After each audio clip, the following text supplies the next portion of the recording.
Hello everyone, my name is Snehlata and I'm a PhD student and a PMRA fellow in the Department of Biological Sciences and Bioengineering, IIT Kanpur.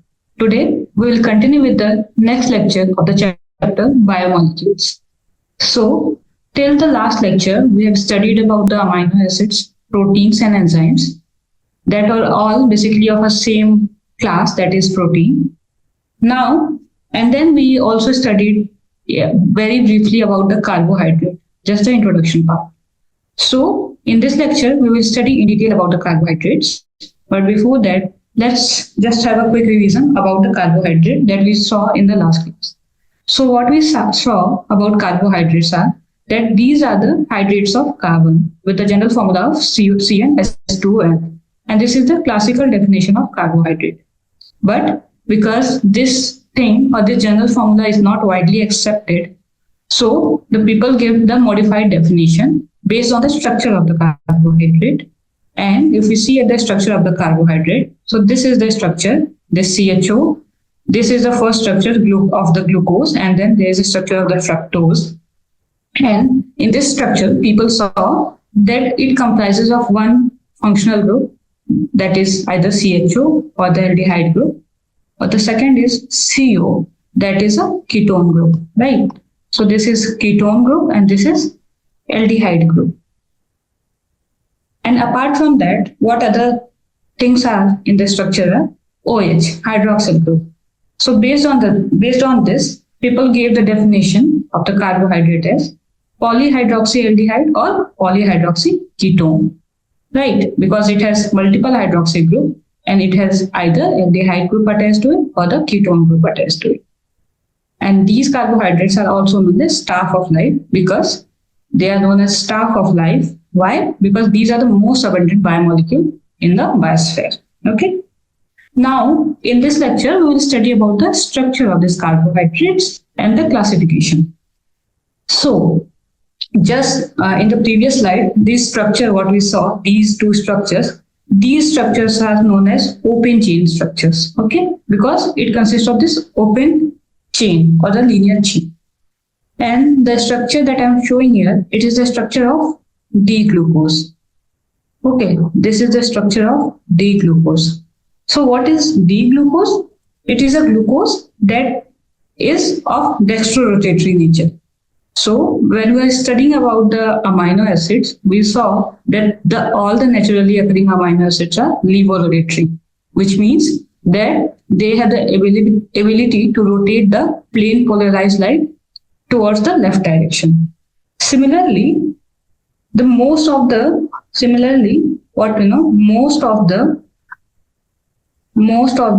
naturally occurring carbohydrates are dextrorotatory. Okay, these are dextrorotatory. Okay, or D. Okay, they are represented by D glucose, D fructose, something like that. So it means they rotate the right. They rotate plane polarized light. They rotate plane polarized light in right direction. Okay, right direction. Understood? So they will rotate the plane polarized light in the right direction. Okay, but what I said, these are the most naturally occurring. So we have certain exceptions also. So one of the exception is rhamnose. So it is a sugar, or you can say carbohydrate, that is in the natural form it exists as L-rhamnose. Okay, in the natural form it exists as L-rhamnose. So this is about the nature of these carbohydrates. Now we are talking about the structure. So if we look at the open chain structure, what we have, this is our first carbon, this is second carbon, this is third, this is fourth, this is fifth, and this is sixth. Now, these carbohydrates also have the ability to exist in the ring structure. Okay. So how will they form the ring structure? So what happens in this case? This first carbon that has this aldehyde group, this carbon this carbon forms, this aldehyde group attacks and form the bond with the fifth carbon. Okay, so this first carbon forms a bond with the O group of the fifth carbon, and the structure will look something like this. So if you draw the structure will look, it will have a, this is your O, it will look something like this. Okay, it will look something like this. And this will be your first carbon, this will be your first carbon, this will be your second carbon. This point here, it will be third, it will be fourth, and here it has a fifth. And the sixth carbon, if you see the sixth carbon, it will be not the part of the ring, but it will be here. Okay, so the fifth carbon will be at sixth carbon will be attached to the fifth carbon. Okay, now it has CS2OH, then if we draw the structure, it will have H. Now this fourth carbon, it will have OH here, H here. Okay, the third carbon, it will have OH inside, H outside. The second carbon, it will have OH outside, H inside. So what we are seeing, that first the OH group is outside, then it's inside, it's below, then it's up, then it's down. So it is following certain trend. But this ring structure can exist in two forms. Okay, so the ring structure, it can exist in two forms, either in the alpha form or in the beta form. And this depends upon this alpha and beta form depends upon the orientation of the hydroxyl group on the first carbon. So I have not drawn the first carbon H and OH. So how does the H and OH of this carbon looks? So if this is your first carbon, if your OH, it is against the trend, okay, so it is below. So what we are seeing till now, that the CS2OH, OH is upside, then OH is down, then up, then down. Now it is, if this OH on the first carbon, it is in the downward direction, this is known as alpha form. Okay, so it will be known as alpha, and because the structure is of D-glucose, we call it alpha D-glucose. Okay, we will call it alpha D-glucose.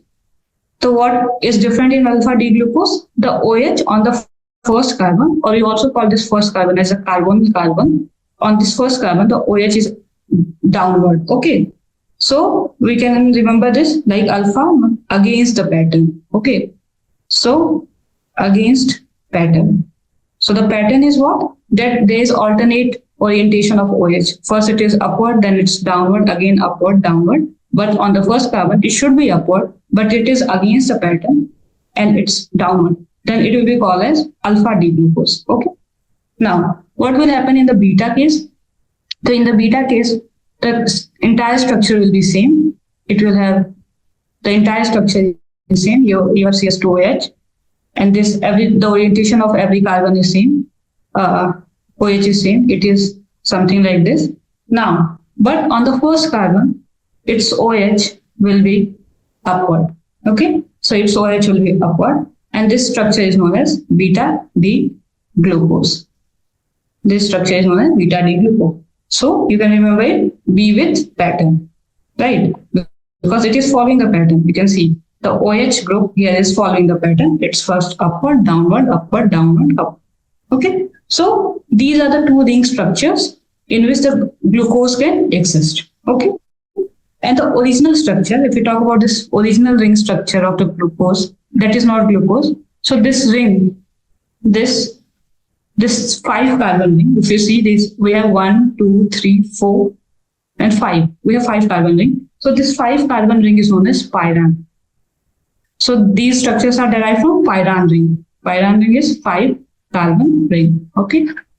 From this ring, the glucose structure is derived. Okay. So this is about the ring structure of the glucose. Now this glucose has CHO group. Now let's see one more example in which we have CO group as a functional group instead of CHO group. So in this case, this structure is, this is of the D-fructose. So the fructose has, instead of CO as a functional group, the fructose has CO as a functional group. Okay. So in this case, what happened? This carbon, this is your first, second, third, fourth, fifth, sixth. Okay. The fructose is also 6 carbon, but here it has CO group, first thing. Now this CO group, when it attacks the 5th carbon and forms the bond, it will form a structure something like this. So it will have oxygen, it will have, then the ring will look something like this. Okay. And this ring is called as, the ring from which it is derived, the ring is called as furan ring. Okay. Furan ring. And if you see in this ring, how many carbon molecules do we have? We have 1, 2, 3, and 4, right? So this furan ring has 4. This is 4 carbon ring. So the structure of fructose is derived from the furan ring. Okay. Now, where do we have CS2OH in this case? So this is your first carbon, right? This is your second, third, fourth. So on the 4th carbon, you have this 5th CS2OH. Okay. So this is not your first carbon from this glucose ring. I'm talking about the ring. So this is your, basically this is your 5th carbon. Okay. I'll show you how. So first, for now, just see the structure. So in this, the CS2OH, this CS2OH will lie here. Okay. And now you will have H here, right? Now on this carbon, your OH will be outside, because in this the OH is, the OH is up. So in this case, the OH will be down. Here, the OH will be again up and H will be down. Now here, if you see, because this is a carbonyl carbon, this carbon is this carbon, okay? So this is this carbon, okay? But if you see above this, there is one more CS2OH group. So this CS2OH will attach like this, okay? This will be attached like this. But we will see, depending upon the structure, we call it either the alpha or beta, okay? So for now, just remember this part, we have CS2OH, then we have OH, in this the OH is up, the OH is down, OH is up. Now, when we will call this as alpha D fructose, when this CS2OH and now your OH is downward, okay? So in this case, like in the previous case, what we saw, that alpha is the one that is against the pattern, right? But in this case, if you saw, so alpha D fructose will be, alpha D fructose, it is following the pattern. You can see it is following the pattern. So it's along the pattern, right? Because here, the OH, this OH is upward, then this OH is downward, this OH is upward, and then this OH is downward, right? So it is following the pattern. So in the case of furan ring or in the case of fructose, alpha D fructose will be the one that is following the pattern, or that is along the pattern. Or you can also say that in this case, when OH is on the carbonyl group. So this carbon is known as carbonyl carbon. Okay, this carbon is known as carbonyl carbon. This first carbon, or on the carbon on which the functional group is attached. So this carbon is your carbonyl carbon. We'll see more in more detail in the next upcoming slides. But for now, so this is your carbonyl carbon. So you can also say that the OH group, when it is attached below or in the downward direction on the carbonyl carbon, it will be called as alpha fructose. Okay. Now, what will be the structure of beta fructose? So beta fructose, you have this kind of structure. Everything will be the same, but here this is your carbonyl carbon. Here OH will be upward, right? OH will be upward. Okay. So apart from this, this is your OH, this is your OH, this is your CS2OH, right? So here beta D fructose. In the case of beta D fructose, what we have? We have the OH upward. Okay. So this is a trick for remembering, but for if you want, you have to write a definition. How would you write? So in the case of alpha fructose, the OH group is attached in downward direction. Okay, in downward direction on carbonyl carbon. Okay, on carbonyl carbon. So in this case, your second carbon is the carbonyl carbon because the numbering starts from here. right? So this is a carbonyl carbon on which the OH group is, if it is attached downward, in the downward direction, then this will be alpha D fructose, and beta fructose will be when this OH group is attached in upward direction, right? So when it is attached in the upward direction on this carbonyl carbon. So if it attached upward direction, then it will be called as beta fructose. However, in the case of glucose, the case is opposite, right?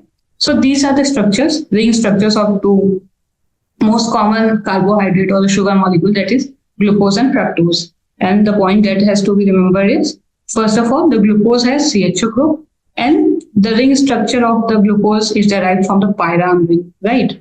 While in the case of fructose, it has CO group, and the ring structure is derived from the furan group. Okay, so this is about the structure. Now, if we talk about the bonds in the sugars, so just like proteins, what we saw in the proteins, we had protein is a chain of amino acids, right? So the amino acids link with each other to form the protein, and the bond that is formed in the amino acid is the peptide.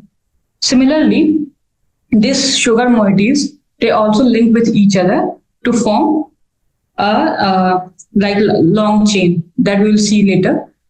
So what does the bond in the sugar is known as? So here what we are seeing the structure of two. These are two ring structure of glucose, right? Because it has 5 ring and the CS2OH attached to it, right? So it is a glucose. Now whether it is alpha glucose or beta glucose, because what we are seeing that this is your carbonyl carbon, right? And the OH is attached downward.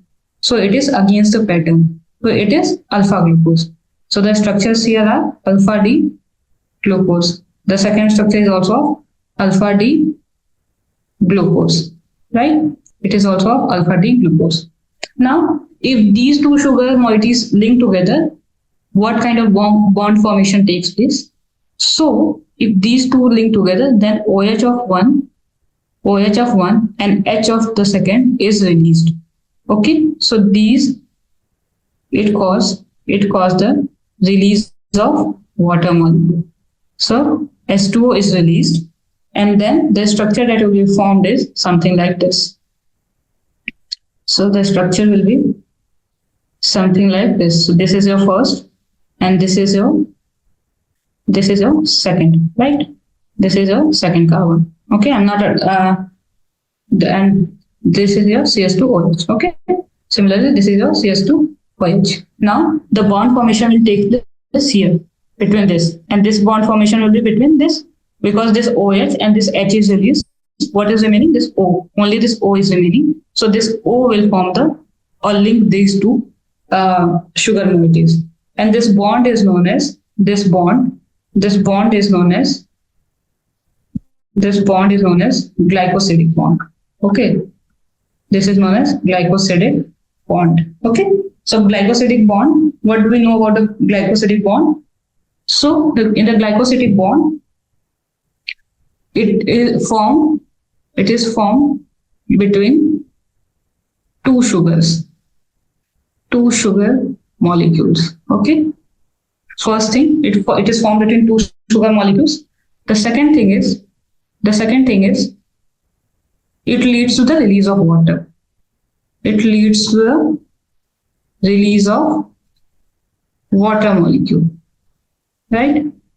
So water molecule get released. Now this is the case of the two sugars. Suppose you have, so what we saw that we have one sugar and two sugar, and then in this case what happens? One H2O molecule is released. One H2O molecule released, and second thing, one glycosidic bond is formed. One glycosidic bond is formed, right?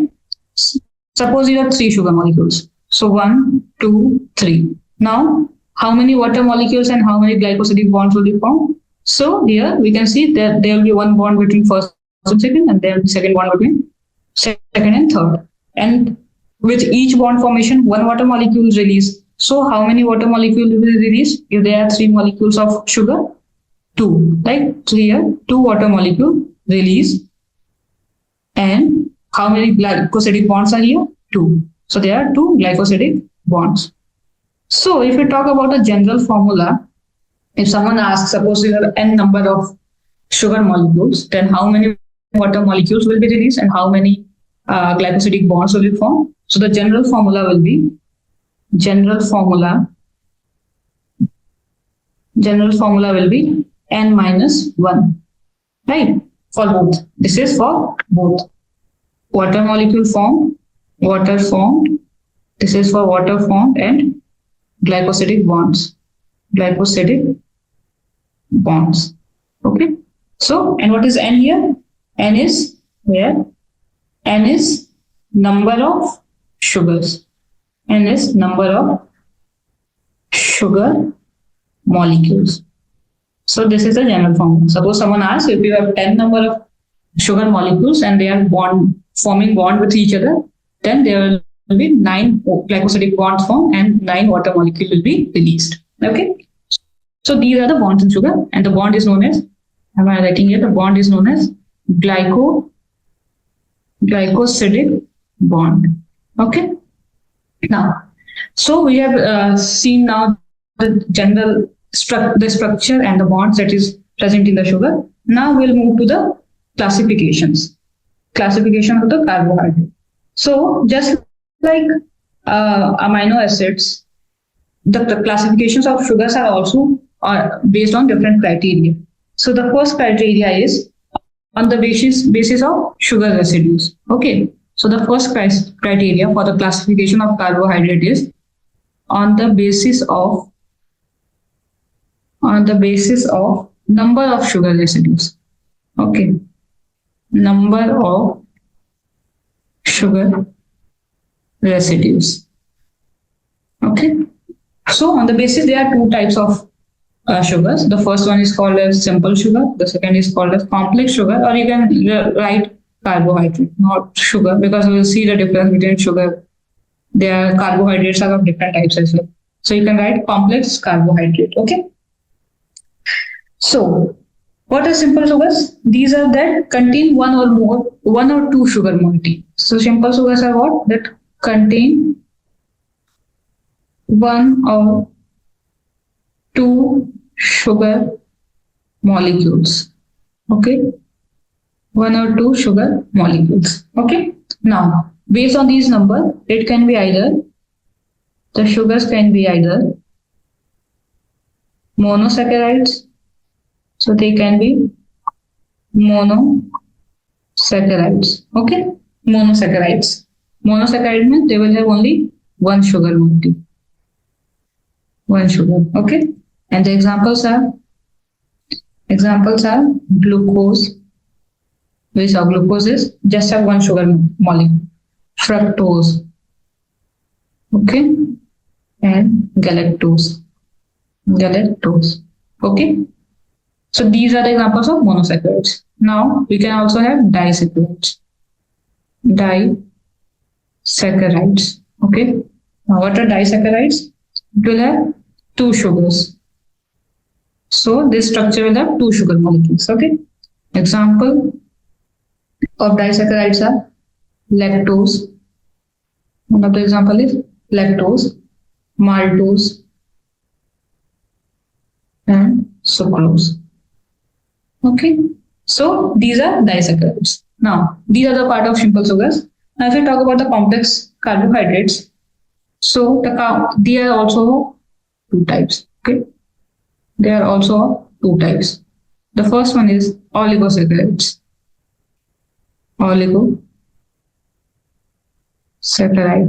Okay. And then the fourth one is polysaccharides. Okay. Now what are oligosaccharides? If the number vary from 3 to 10, or in some books it is also mentioned as 2 to 9. Okay. So the disaccharides, sometimes it is also considered under oligosaccharides. Okay. So based on the options, you can choose. Now, what are the examples of oligosaccharides? The example is raffinose,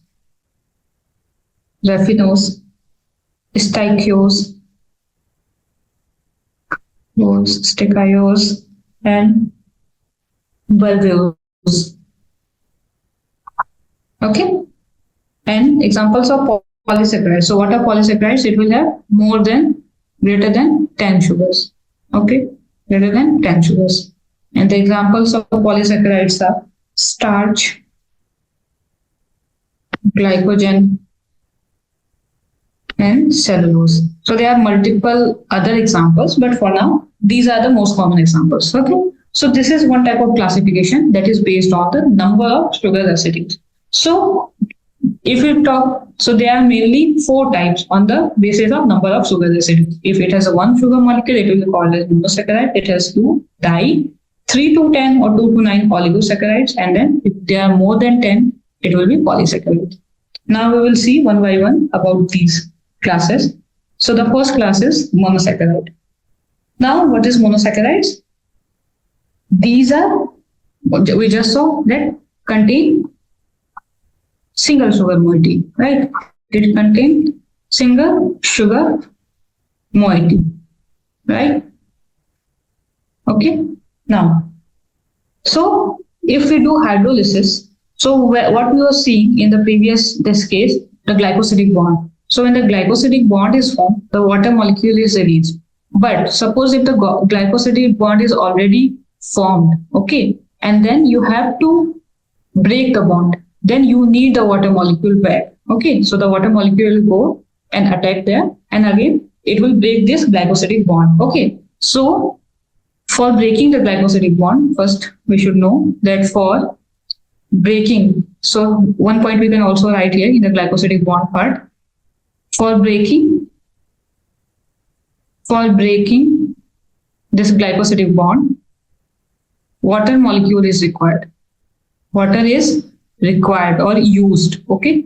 So when the glycosidic bond is formed, water is released. But when the bond has to be broken, the water molecule is used in this case. Okay. So here, so if you have monosaccharide, so in this case, if you do hydrolysis is what? Breaking a bond in the presence of water, right? So if you do the hydrolysis of the monosaccharides, do we get any other sugar moiety? The answer is no.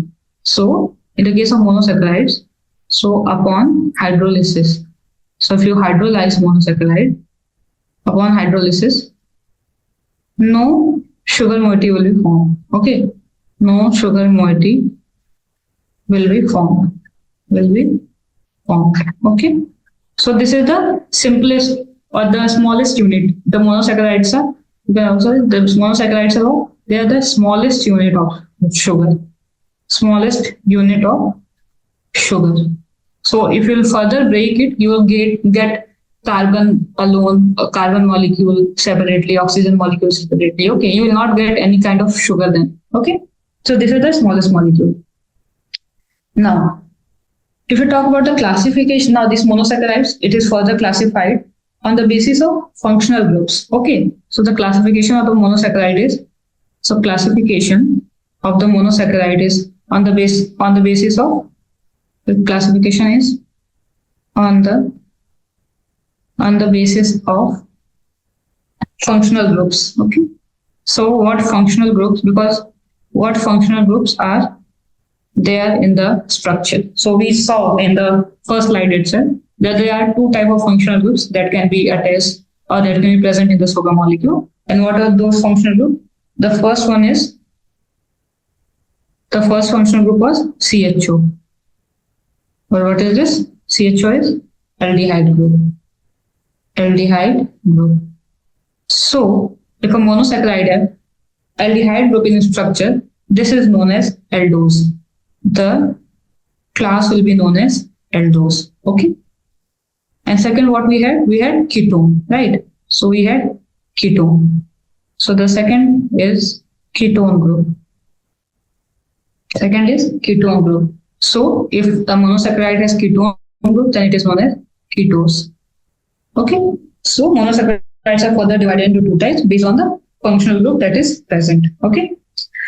Now, what is the minimum number of carbon that can be required, or that will be required for a carbohydrate or the monosaccharide to form?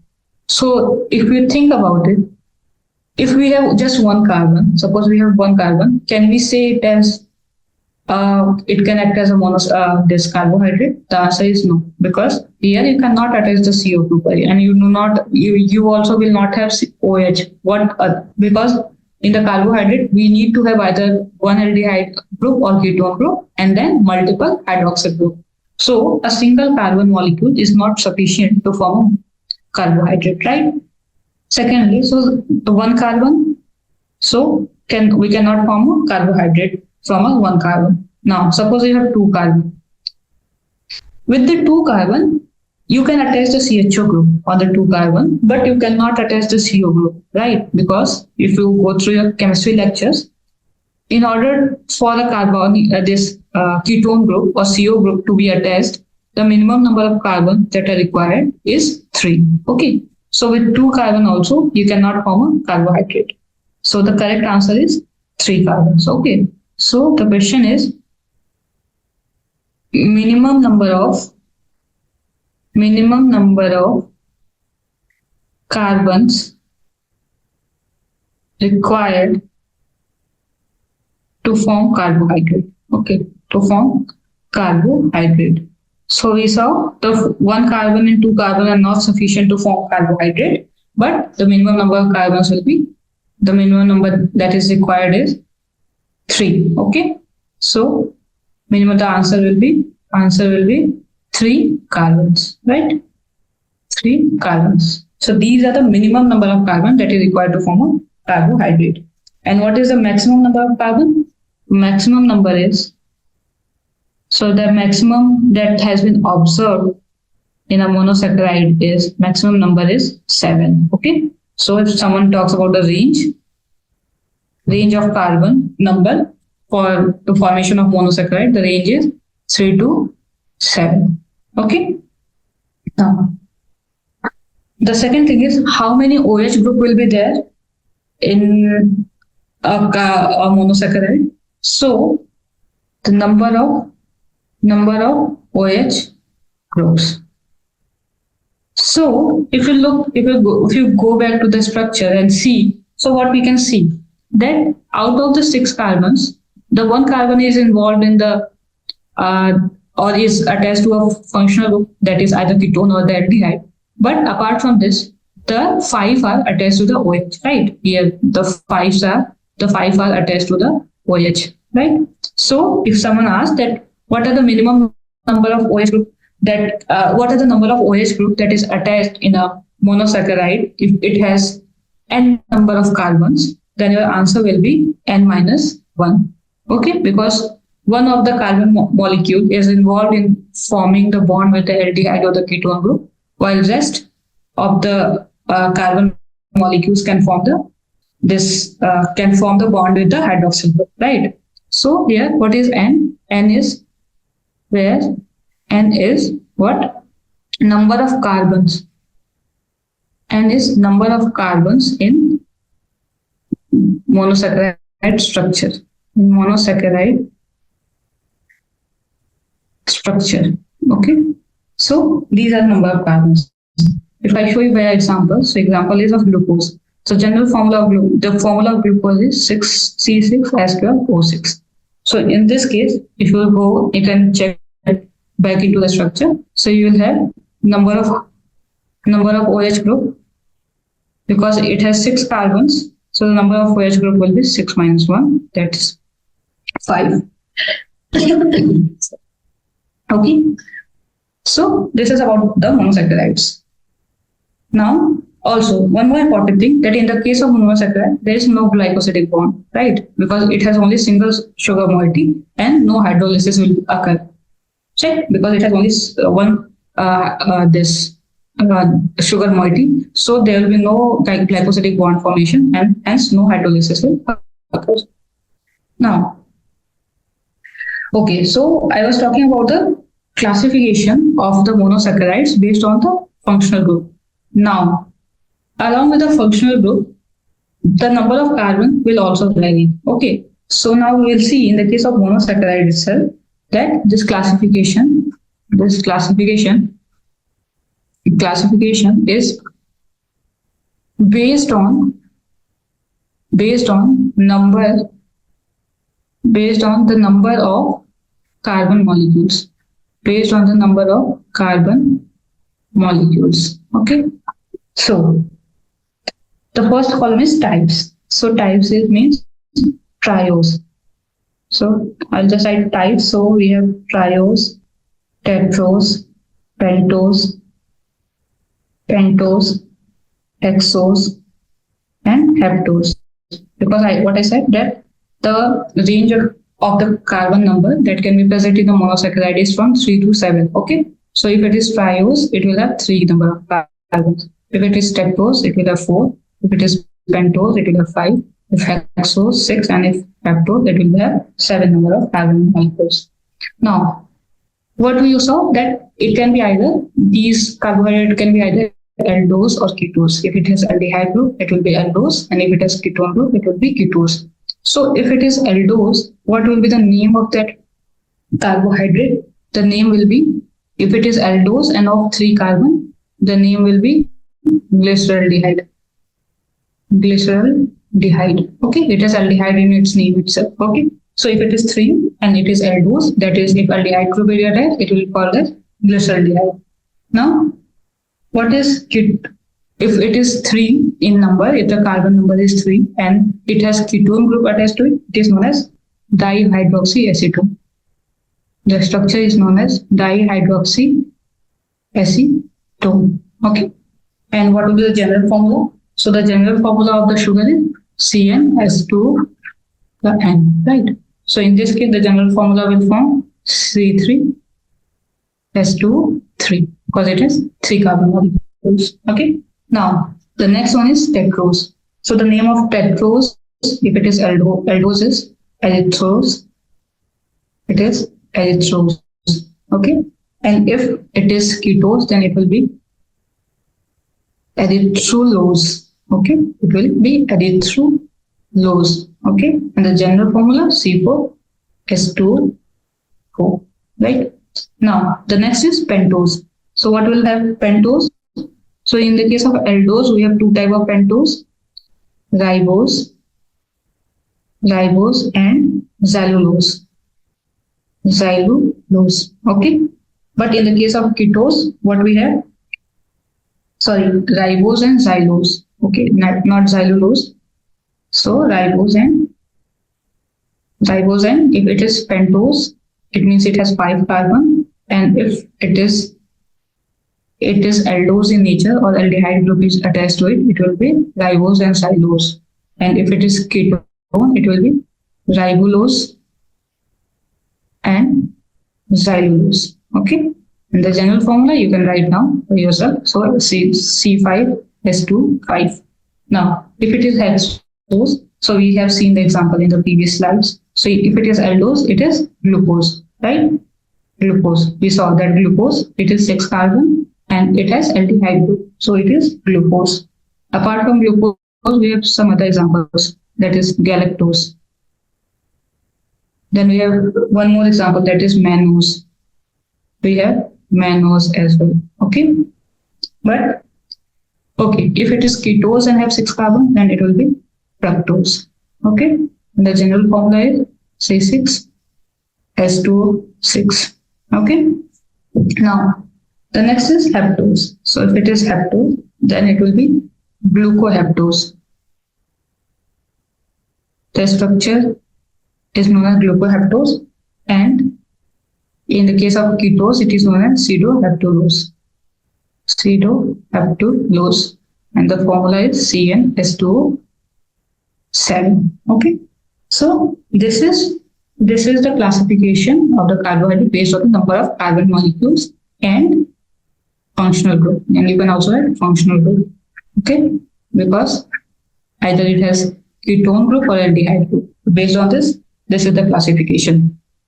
Now the next type of carbohydrate that we will study is about disaccharides. Okay, so what are disaccharides? So disaccharides are formed by 2 sugar moieties. Because it has di, so it has formed by 2 sugar moieties. So the number of glycosidic bonds that it will have is number of, okay, so yeah. So the number of the glycosidic bond it will have is 1, right? It will have one glycosidic bond, and because it will have glycosidic bond, hydrolysis will occur, right? So the number is 1. Now, if you break, so upon hydrolysis, what happened? Upon hydrolysis, what happened? Upon hydrolysis, two sugar moiety will be formed. Okay. So when you will hydrolyze it, two sugar moiety will be formed. Right? So this is the disaccharides. Now we have already seen that it is linked by the glycosidic linkage. Now the disaccharides, let's see certain example. So the first example of disaccharide is lactose. Now, what I said, that upon hydrolysis, the two sugar moiety will be formed, right? So there will be two monomeric units. So what are the monomeric units? The monomeric units will be glucose. So when you will hydrolyze lactose, what you will form? Glucose plus galactose.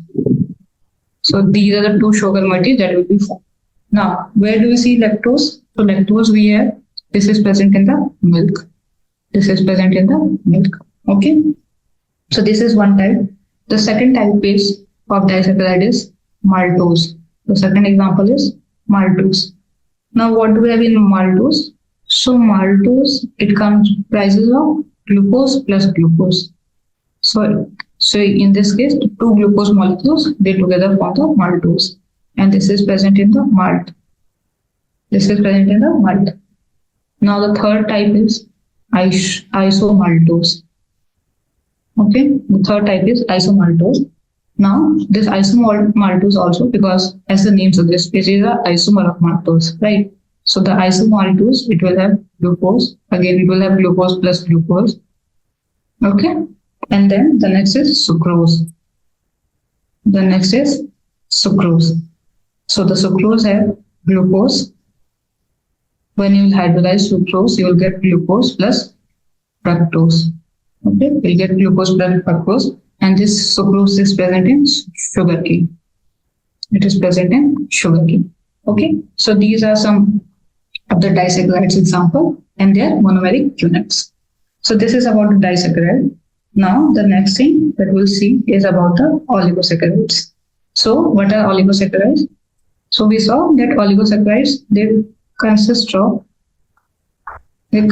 of what?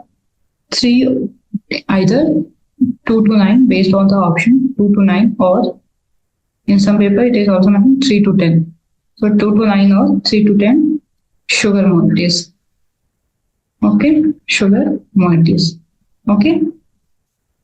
So if we don't have a specific example about the oligosaccharides, but with the name, if it has three sugars, if we have 3 sugars, then it is called as trisaccharides. It is called as trisaccharides. And if we have 4 sugars, so similarly it will be called as tetrasaccharides. Okay, it will be called as tetrasaccharides. So this is all about oligosaccharides, and in the case of oligosaccharides, the bond can be the glycosidic bond. The glycosidic bond will be N-1. N is the number of sugars. Right? And in glycosidic bond is N-1, and also in this case, because it has glycosidic bonds, hydrolysis will occur. If you hydrolyze the oligosaccharide, the reaction will take place, right? So hydrolysis will occur. So this is all about oligosaccharide.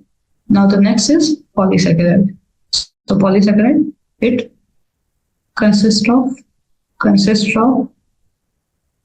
more than 10 sugar moieties. 10 sugar moieties. Okay, it will have more than 10 sugar moieties. Now, what are this polysaccharides are further of 2 types on the basis of the monomeric units. Okay, types on the basis of type of monomeric unit. Okay, on the basis of types of monomeric units. Monomeric units. Now, what do I mean by types of monomeric units? So, if it comprises of same types of monomeric units, so first is same type of monomeric unit. Same type of monomeric units. Okay. Then this is called as homopolymers or homopolysaccharides. So this will be called as homo means similar, right?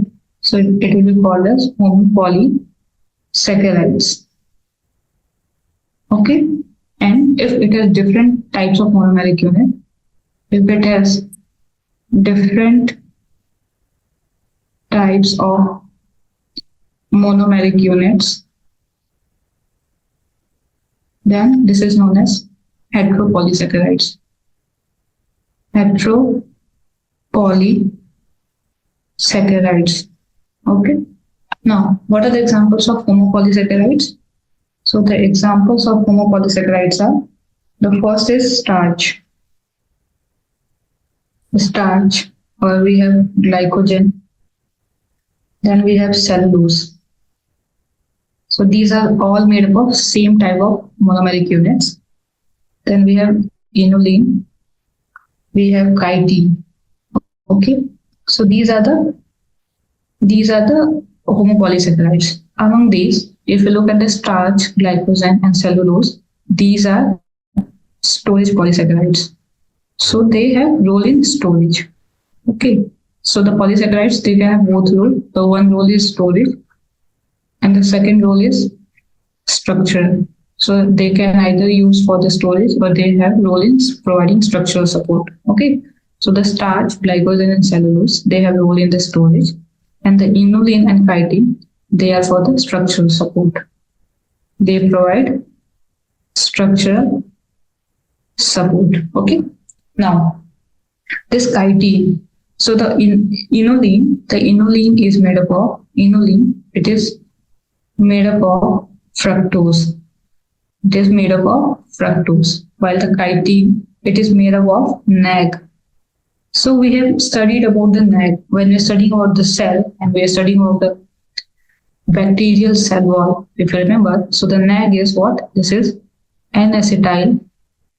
This is N-acetyl glucosamine. This is N-acetyl glucosamine, right? And this is present in N-acetyl glucosamine is specifically present in bacterial cell wall, right? But this chitin, it is also present in fungus. Okay, we will see in detail, but for now, okay. So this is about the homopolysaccharides. Now, if we have different types of monomeric unit, then it is called as heteropolysaccharides. Now, what do we have in a heteropolysaccharides? So the examples are, the first is heparin. The first is heparin. The second is hyaluronic acid. So we have heparin, hyaluronic acid. So it means they consist of different type of monomeric units. It means that it will have both, it can have glucose and fructose together, glucose and galactose together, something like that. Okay. But in the case of homo, it will have either glucose, fructose, something like this. Okay. So we have heparin, hyaluronic acid, keratin sulfate. So keratin is a protein, but keratin sulfate, it is a polysaccharide. Okay. Similarly, we have chondroitin sulfate. So similarly, chondroitin is the protein that is present in the bone, but chondroitin sulfate is a carbohydrate. Okay. So chondroitin, it is present in bone. Okay. Keratin, we know it is present in hair. Okay. So these are the examples of the polysaccharides, and the polysaccharides are divided into two types based on the type of monomeric unit. Now, in the polysaccharides also hydrolysis occurs, right? In polysaccharides also hydrolysis occurs, and we know why, because it comprises of N-1 glycosidic bonds. So it will have N-1 glycosidic bonds. Okay. So this is all about the classification based on the number of sugar molecule that is present. Now, there is one more classification that is based on the sugars and non-sugars. So the carbohydrate, what I was saying, so the carbohydrate can be either sugar or non-sugar. Okay. So this is also one type of classification, and this classification is based on the taste. It is based on the taste, right? So what are sugars? What are sugars? So the sugars are the one. So these are sweet in taste. So the carbohydrate that are sweet in taste, they are known as sugars. And the example are most of this, all, or you can say most of the, it has most of the monosaccharides. So the glucose, fructose, everything. So these are sweet in taste. So most of the monosaccharides and disaccharides. So the example of sugars are monosaccharides and disaccharides. Now, the second is non-sugars. So what are non-sugars? Non-sugars are, these are not sweet. These are not sweet in taste. Okay. And their examples will be polysaccharides. Okay. The examples are polysaccharides. For example, starch. So the starch is present in potato, right? But the starch are not sweet in taste. They are tasteless. Okay. So we have one more classification that is based on sugars and non-sugars. Okay. So with this, we have completed the classifications. Now we'll solve few questions and then we'll continue lecture further in the next lecture. So the first question is, which of the following biomolecules simply refers to as staff of life? So we have seen, because staff of life, the correct option is carbohydrates, because it is most abundantly present. Okay, most abundant in entire biosphere. Okay, so this is thus known as staff of life. Now the second question is, which of the following is present in the simplest form of carbohydrate? So which of the following, you can write which of the following group is present in the simplest form of carbohydrates. So the options are carboxyl group, aldehyde and ketone group, alcohol and carboxyl group, hydroxyl groups and hydrogen groups. So the correct answer is aldehyde and ketone, because we have seen based on this aldehyde and ketone, we have aldose and ketose groups, right? We have aldose and ketose groups. And these are present in simplest form. Which is the simplest form? Monosaccharides. Simplest form is monosaccharides. Okay. Now, the next question is, which of the following are the major function of carbohydrates? So, I just told the major function of carbohydrates, they are used in storage. For example, we saw glycogen that is in animal. So, glycogen in animal, they are used for storage. Okay. Structural frameworks such as cellulose. Okay. They are also used in, and C is transport materials, and the D option, both storage and structural framework. So the correct answer will be both storage and structural framework. Okay. So in today's lecture, we have seen about the carbohydrates, the structure, general structure, and then about their classification. So we will end this lecture today. In the next lecture, we'll study more about the structure of the carbohydrate and then more about the disaccharides and polysaccharides. Okay, that's all. Thank you.